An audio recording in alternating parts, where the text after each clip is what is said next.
मड़मिंगना सीखी की बा रानी बने माई की बा, मड़मिंगना सीखी की बा रानी बने माई की बा, ओ रानू जानू बने माई की बा, ओ रानू जानू बने माई की बा।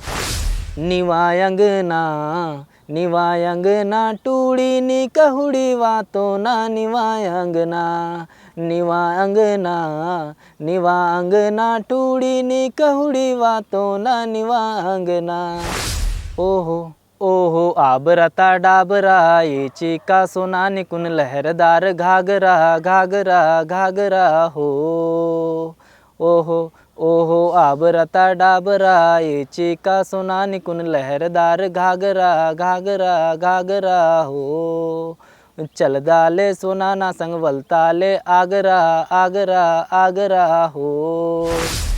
गाँव मेरा दावत पूरा गोरी बात मेरी सुन ले हो। ओ तुझे रजवाड़ा घुमाऊंगा यार कन्नौद गोरी चलना हो। ओ तुझे रजवाड़ा घुमाऊंगा यार कन्नौद गोरी चलना हो। नमस्कार, मैं हूं दिलीप कुमार कापसे और एक बार फिर आपका स्वागत है। इंटरव्यूज़ की ये जो सीरीज़ है इसमें आज मेरे साथ एक ऐसे कलाकार हैं जो गायक भी हैं, एक्टर भी हैं और कोरियोग्राफर भी है। और बैतूल में जो गीत बन रहे हैं, चाहे वो गोंडी गीत हो या खड़ी बोली के गाने हो, उसमें जो है इनका कंट्रीब्यूशन जो है लगातार बढ़ता जा रहा है। नाम है इनका शिवम मरकाम। और शिवम जी, बहुत बहुत स्वागत है आपका। Thank you sir. तो पहला सवाल यही है कि ये जर्नी कैसे शुरू हुई? क्या पहले से शौक़ था आपको डांस का, एक्टिंग का, या फिर सडनली कोई कह सकते हैं कि हालात ऐसे बने कि आप चले आए इधर? नमस्कार सभी को, मेरा जय सेवा जय जोहार और जय हिंद जय भारत। मेरा नाम है शिवम मरकाम। मैं एक छोटे से गांव से बिलोंग करता हूं, गार पटार करके, बैतूल ज़िले के भैंसदेव ब्लॉक से आता हूं। और अब मैं बताना चाहूँगा कि स्टार्टिंग से मैं कहाँ से कैसे और कहाँ मतलब कैसे पहुँचा यहाँ तक। तो मैं महाराष्ट्र के अंजनगांव सुरजी में अमरावती ज़िले के मतलब तहसील है अंजनगांव सुरजी, वहाँ पे पढ़ाई किया बचपन से। मेरे मम्मी पापा जो है वहीं पे रहते थे और 10th तक वहाँ पढ़ाई करने के बाद अमरावती डिस्ट्रिक्ट में पढ़ाई किया। और उसके बाद एक एग्ज़ाम क्वालिफाई करने के बाद मैं मुंबई चले गया था और वहाँ पे नेवी पुलिस के अंडर में हमको काम करवाया जाता था। तो वहाँ पे काम मैंने 2 साल किए। उसके बाद में फिर वहाँ पे भी ऐसा कुछ लगा नहीं कि यहाँ पे रहना चाहिए लॉन्ग टाइम तक। तो मैं वहाँ से रिटर्न आ गया रिज़ाइन कर और अमरावती ज़िले में ही सिविल लाइन में सुपरवाइजरिंग का काम किया 5-6 महीने। उसके बाद में मैं गाँव आया, जो मेरा प्रॉपर गाँव है बैतूल ज़िले में। वहाँ आने के बाद ऐसे मेरे गांव के कुछ फ्रेंड्स लोग थे जो गोंडवाना कार्यक्रम जो बोला जाता है, उसमें प्रोग्राम नृत्य करने जाते थे। तो उन्होंने मुझे बोला कि चल यार शिवम भाई अपन चलते हैं डांस करने। तो फर्स्ट टाइम था तो मैंने सोचा मुझे तो आता नहीं, कैसे आऊँ। तो उन्होंने मुझे फोर्स किया कि नहीं चलो हम बता देंगे सब कुछ। तो मैं उन्हीं के साथ ऐसे एक छोटा सा इवेंट था एक गाँव में, तो वहाँ पे प्रोग्राम पे गया जो कि गोंडवाना प्रोग्राम बोला जाता है। तो वहाँ गया तो वहाँ पे हमारे बैतूल ज़िले के एक सिंगर है नहाल सिंह सलामे और नामदेव उइके, इनका लाइव प्रोग्राम था। तो वहाँ पे लाइव प्रोग्राम में हमें डांस करना था और वो लाइव सिंगिंग करने वाले थे वहाँ। तो वहाँ पे हमने नाइट टाइम पूरा डांस किया। बहुत सारे सॉन्ग्स उन्होंने लाइव सिंगिंग किए और उन्हीं गानों पे हमने वहाँ पे प्रस्तुति दिया। और मॉर्निंग में मुझे उनके साथ इंट्रोडक्शन करवाया गया कि ये सिंगर है और इनके नाम ये। तो उन्होंने मुझे बोला कि आपके अंदर टैलेंट है और आप बहुत अच्छा डांस किए, तो हम आपको मौका देना चाहेंगे कि हमारे साथ एक सॉन्ग करो। मतलब शूटिंग करना था उन्हें। अब तो मुझे तो कुछ ऐसे आता पता ही नहीं था कि कैसे शूटिंग होता है, क्या होता है, डांस कैसे किया जाता है, एक्टिंग, एक्सप्रेशन वगैरह, इन सारी चीज़ों का कुछ भी अनुभव नहीं था। तो उन्होंने मुझे फोर्स किया खुद से कि हम सारी चीज़ें बता देंगे आपको, आप आ जाओ। तो 2 दिन के बाद उन्होंने मुझे मेरा कॉन्टैक्ट वगैरह नंबर लेकर मुझे बुलाया और मैं गया। और फर्स्ट टाइम एक नामदेव उइके भैया जो है सिंगर, उनके चैनल पे एक सॉन्ग है, पहला सॉन्ग है जो कि उसके बोल इस प्रकार थे, दे जल्दी पसिया सांगू डीजे ने खिलाता। तो इसमें ऐसे मतलब सामूहिक ग्रुप के साथ ही डांस किया हमने, वहाँ पे कोई मेन लीड वगैरह कुछ नहीं था। और वहाँ पे हमने फर्स्ट टाइम डांस किया, वो सॉन्ग आया। उसके बाद जस्ट फिर 8 दिन के बाद मुझे नाहल सिंह सलामी सर जो है उन्होंने इनवाइट किया कि मेरे चैनल पे एक सॉन्ग मैं डालना चाह रहा हूँ, तो आप आ जाओ, आपसे मतलब मेन एक्ट करवाना है मुझे, और आपके साथ में लड़की भी रहेंगी, तो आपको मेन लीड मतलब कास्ट करना है उसमें। तो मैं फ़र्स्ट टाइम गया, और मेरे साथ में कुछ मित्र भी थे जो कि हम ग्रुप में प्रैक्टिस वगैरह किए, और मुझे फ़र्स्ट टाइम मेन लीड करना था। तो मैं थोड़ा चिंतित भी था कि मैं कर पाऊँगा या नहीं कर पाऊँगा। तो ऐसी चीज़ों को लेकर वहाँ पे मैंने डिस्कस भी किया, काफ़ी सारी चीज़ें पूछा उनसे। और कुछ मित्र थे मेरे, उन्होंने मुझे मतलब दिलासा दिया कि नहीं ऐसे ऐसे करना, हम लोग है, बाकी सारी चीज़ें मेंटेन हो जाएंगे। तो फिर फर्स्ट टाइम उन्होंने मुझे मेन लीड का किरदार दिया। वो सॉन्ग था दा टूड़ी दा का टपलो सिनेमा हुड़ीले हो। तो ये सॉन्ग था फर्स्ट मेरा NS गोंडी म्यूजिक पे। तो ये फर्स्ट सॉन्ग था। उस सॉन्ग को पब्लिश होने में शायद 8 दिन लगे थे। उसके बाद जब वो सॉन्ग पब्लिश हुआ तो मेरे गांव में काफ़ी लोग चर्चा करने लग गए कि नहीं बहुत अच्छा किया, आपका एक्सप्रेशन वगैरह, मतलब मतलब थोड़ा बहुत तारीफ़ें करना स्टार्ट हो गया। तो मुझे भी अच्छा लगा कि हाँ मैं वाकई कुछ कर पाया थोड़ा, जो कि इतना नाम ले रहे हैं लोग।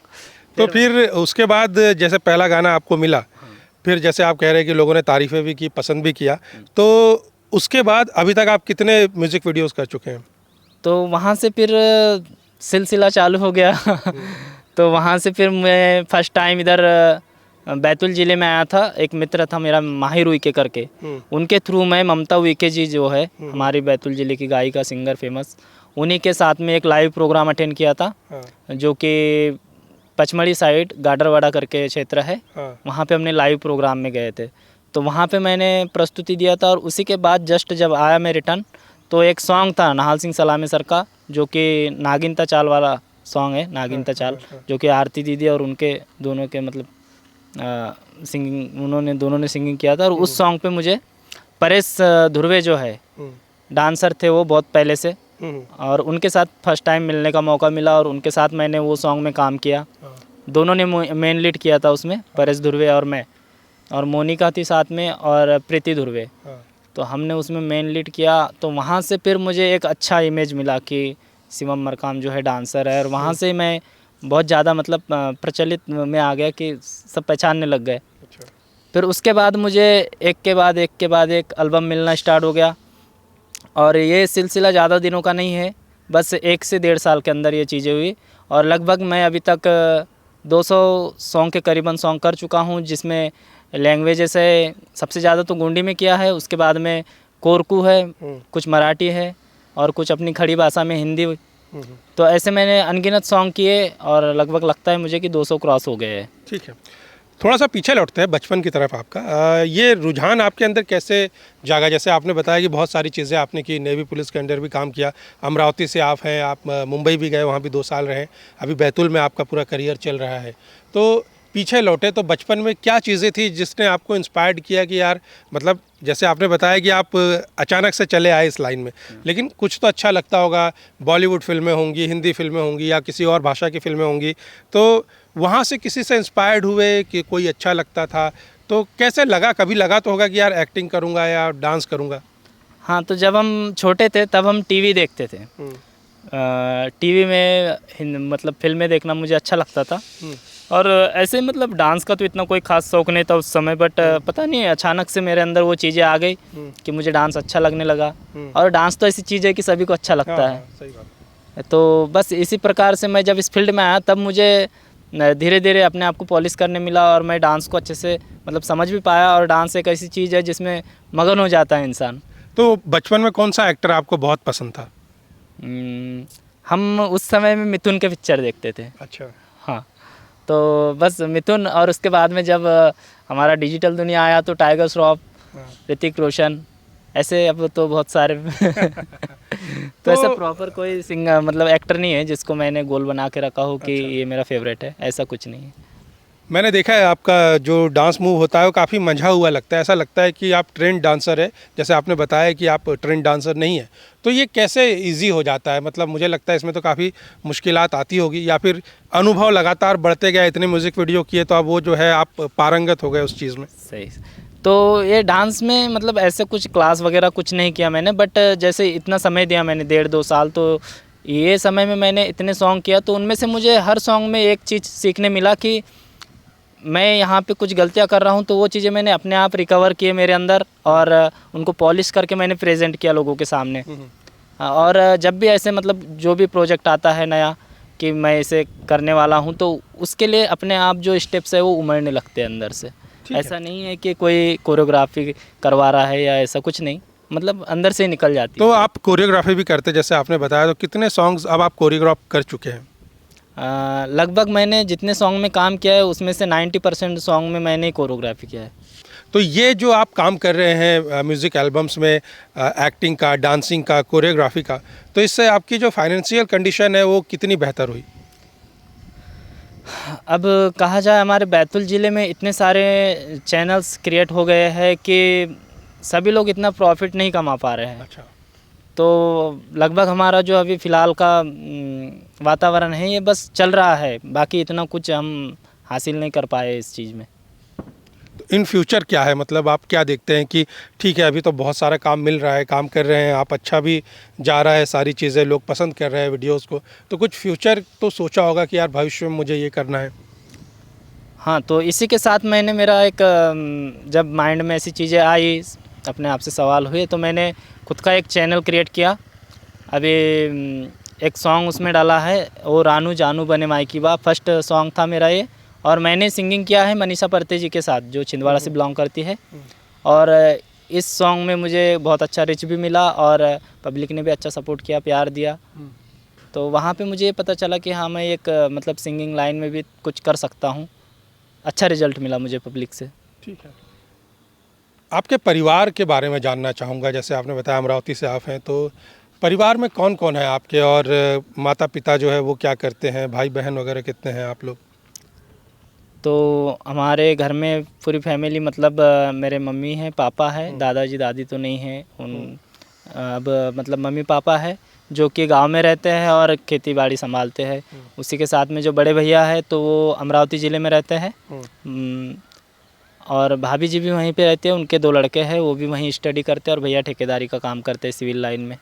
और उनके बाद में मेरा मतलब सेकंड भाई जो है वो ड्राइवर है, और उसी के साथ मिस्त्री काम भी करते हैं वो, तो वो भी मतलब इन फ्यूचर मतलब घर का भी काम कर लेते हैं, खेत का भी, और वो भी काम करते हैं। उसके बाद में 3rd नंबर वाले जो भाई है वो आबकारी में पुलिस वालों की गाड़ी चलाते हैं यहाँ आटनेर में अभी फ़िलहाल। तो वैसे वो ड्राइवरिंग लाइन में है, जेसीबी वगैरह सारी चीज़ें चलाते हैं। तो हम ऐसे 4 भाई है, मैं सबसे छोटा हूँ, और मेरे से बड़ी सिस्टर है। तो 4 भाई 1 सिस्टर है, मैं सबसे छोटा, मेरे से बड़ी सिस्टर, और उससे बड़े 3 भाई। तो सभी की शादी हो चुकी है, बस मैं ही छोटा हूँ, मतलब मैं अनमैरिड हूँ, बाकी सब मैरिज हो चुका है सबका। जैसे कि अच्छा खासा आपने वक्त बिताया अलग अलग जगहों पे, तो ज़िंदगी से आपने कुछ तो सीखा होगा, कुछ शिकायतें भी होगी, कुछ स्ट्रगल भी किया होगा किसी तरह का, और वो क्या था वो सारी चीज़ें जो मैं देखता हूँ कि मैं जितने भी कलाकारों से यहाँ मिला हूँ तो सभी ने कुछ ना कुछ संघर्ष किया है। ख़ास तौर पे बैतूल की जो गोंडी इंडस्ट्री कह लीजिए अब एक तरह से संगीत की, तो वहाँ पे जो कलाकार आए हैं सभी कहीं ना कहीं, चाहे वो पर्सनल लेवल पे हो, फैमिली लेवल पे हो, या फाइनेंशियल लेवल पे हो, बहुत स्ट्रगल सभी ने किया है। तो आपके साथ ऐसा कुछ जुड़ा हुआ है संघर्ष? हाँ, इस फील्ड में जब आया मैं, तब मेरे पास में मतलब आगे से तो पैसे इतना दे नहीं सकते थे मुझे। टिकट के लिए पैसे देते थे 200-300 रुपये, जहाँ भी जाता था मैं शूटिंग में। तो इन सारी चीज़ों में मतलब मेरा टिकट वगैरह ही हो जाता था, पैसे तो 1 रुपये भी नहीं बचता था। और मैंने ऐसे मतलब मेरा पूरा 1 साल व्यर्थ किया प्रेजेंट करने के लिए लोगों के सामने कि मैं भी एक डांसर हूँ करके। ये सब चीज़ें मेरा बहुत बाद में पता चला कि ये डांसर है। तो 1 साल मैंने कोई डिमांड नहीं किया आगे कि मुझे इतना पैसा चाहिए या फिर इतना पैसा, और मुझे मिल भी नहीं सकता था क्योंकि उतना टैलेंट नहीं था अंदर। तो बहुत मतलब मैं जेब से पैसे खर्च कर कर जाता था। अब एक प्रकार से इंटरेस्ट आ गया था मुझे इस चीज़ में कि डांस करना है और इस फील्ड में मुझे आगे तक जाना है। तो मैंने बहुत चीज़ें ऐसे जो कि पैसे ना होने के बावजूद भी मैं मेरे दोस्तों से पैसे लेता था और शूटिंग पे जाता था, या फिर मेरे मम्मी से लेता था, पापा से लेता था कभी, और फिर वो भी कभी कभी दे दिया करते थे बेझिझक कि चलो इसको इंटरेस्ट है तो जा रहा है। तो ऐसी चीज़ें उन्होंने मुझे एक मतलब बढ़ावा दिया, घर से भी किसी ने रोक टोक नहीं किया कि क्यों जा रहा है, पैसे नहीं मिल रहे फिर भी। मतलब मुझे सभी ने सपोर्ट किया घर से भी कि एक प्रकार से जाओ, अच्छी बात है, आपके अंदर मतलब ये इंटरेस्ट है आपको तो करो। शिवम, इतने सारे म्यूज़िक वीडियोस में आपने काम किया है, तो कौन से गाने को करते हुए बहुत मज़ा आया, अच्छा लगा कि यार ये काम करके मुझे बड़ा मज़ा आया? और कौन से ऐसी डांसर है जिनके साथ आपको लगता है कि यार ये बड़ा मेहनत करती है, उसके साथ परफॉर्म करना आपको बड़ा अच्छा लगता हो? हाँ, मुझे एक सॉन्ग बड़ा अच्छा लगता है जो कि सुनने में तो सॉन्ग उतना ख़ास नहीं है, बट उस सॉन्ग में मुझे ऐसा लगा था कि हाँ मैंने प्रॉपरली मतलब शूटिंग कर रहा हूँ, और वो सॉन्ग है नीवा नज़र एंड नावा नज़र, अच्छा। जो कि चीरा पाटला एरिया में किया था हमने शूट, चिचोली साइड। तो उस सॉन्ग में ऐसे मतलब डांसर बैकग्राउंड में बहुत सारे थे, और शूटिंग में भी बहुत सारे लोग आए थे जो कि हमारे साथ में ऑडियंस के तौर पे मतलब घूम रहे थे। तो ऐसा फील हो रहा था कि हाँ मैं कुछ मतलब बड़ा प्रोजेक्ट कर रहा हूँ। फिर उसके बाद में और भी अनगिनत बड़े बड़े प्रोजेक्ट किए, बट फर्स्ट टाइम उस सॉन्ग में ऐसा लगा था कि हाँ मेरा शूट हो रहा है मतलब प्रोफेशनली तरीके से एक, और सॉन्ग भी अच्छा है, नीवा नज़र एंड नावा नज़र। तो जैसे मैंने देखा है कि बहुत सारे कलाकार रिपीट होते रहते हैं, तो आपको जैसे कौन से ऐसे एक्टर्स है आपके साथ जो काम करने वाले हैं जिनके साथ काम करके अच्छा लगता है कि यार एक केमिस्ट्री होती है, बिल्ड हो जाती है, मज़ा आता है, एक टीम बन जाती है, तो उनमें कौन से ऐसे कलाकार हैं? ऐसे एक ही कलाकार है जो जिनके साथ मुझे काम करने में अधिक मज़ा भी आता है, और ऐसे मतलब फील होता है कि हाँ ये प्रॉपर कर रहे हैं मेरे साथ में, जो भी हमारा एक दूसरे के प्रति जो रिफ्लेक्ट मतलब रिएक्शन रहता है वो ऑटोमेटिक समझ जाती है। करीना पंद्राम, जो कि हमने पब्लिक के अंदर भी हर जगह जहाँ जाते हैं थोड़ा माहौल क्रिएट कर देते हैं। करीना पंद्राम है, और हम अधिकतर प्रोग्राम करते रहते हैं, लाइव प्रोग्राम्स हो या फिर स्टेज प्रोग्राम, सांस्कृतिक प्रोग्राम, और ऐसे 4-5 एल्बम भी किए हैं उसके साथ में हमने। तो वो करीना पंद्राम है जिनके साथ मुझे अच्छा लगता है। ठीक है। जो गाने का आपने ज़िक्र किया, उस गाने में मैंने देखा कि आपने बाज़ार में भी शूट किया है। अब मैं जानता हूँ कि जो प्रोफेशनल एक्टर होते हैं, उनके लिए आसान होता है क्योंकि वो ट्रेंड होते हैं उस तरह करना कि यार भीड़ में आप जा रहे हो, डांस स्टेप कर रहे हो, अपना डांस कर रहे हो, परफॉर्म कर रहे हो, एक्सप्रेशंस दे रहे हो लिरिक्स पे। लेकिन जैसे कि मैंने देखा है बैतूल में जो गाने बनते हो तो नेचुरल जगहों पे, खेतों में, आमतौर पे जंगलों में और गाँवों में शूट हो जाते हैं जहाँ पे लोग कंफर्टेबल होते हैं शूट करने में। तो जब बाज़ार में आपने शूट किया तो किसी तरह का कोई ऐसा लगा था यार कि थोड़ा अजीब लगा था पहली बार भीड़ में शूट करते हुए? नहीं नहीं, मुझे ऐसा नहीं लगा, क्योंकि उसके पहले भी मैंने काफ़ी जगह ऐसे स्टेज प्रोग्राम किए थे। तो डर तो बहुत पहले मेरे अंदर से चले गया था, क्योंकि मैंने अमरावती में पढ़ाई किया था। उस समय भी जैसे कॉलेज में कुछ फंक्शंस वगैरह रहते थे तो भाषण देता था छोटे छोटे, उस समय से डर चले गया था।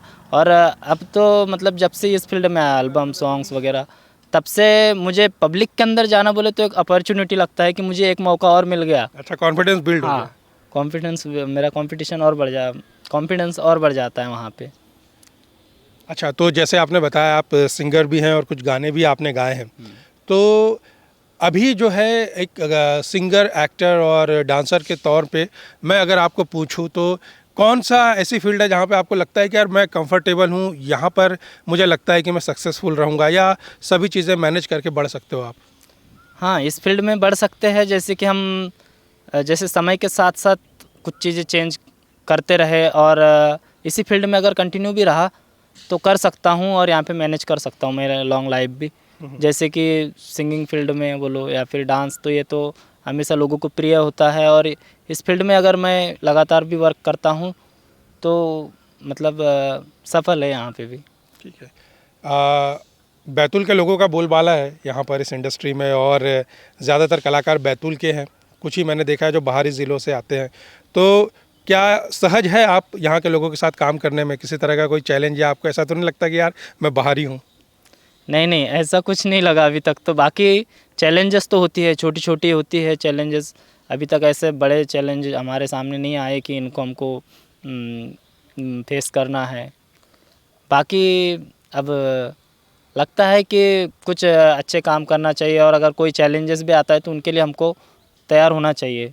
बड़े चैलेंजेस भी अगर जो आते हैं, एक्सप्रेशन के बारे में बोलो या फिर कोई शॉर्ट मूवी बहुत सारी चीज़ें हैं जो हमारे अंदर हमको अभी करना है।